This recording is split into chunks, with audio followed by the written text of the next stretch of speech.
Spinach mini pies.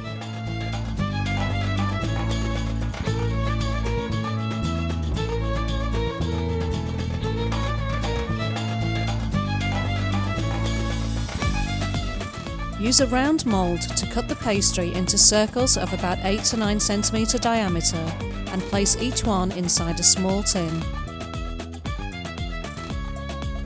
For the pastry filling, mix the following ingredients together in a bowl: 200 grams of cooked spinach, 2 tablespoons of sunflower oil, 1 teaspoon of salt and half a teaspoon of black pepper.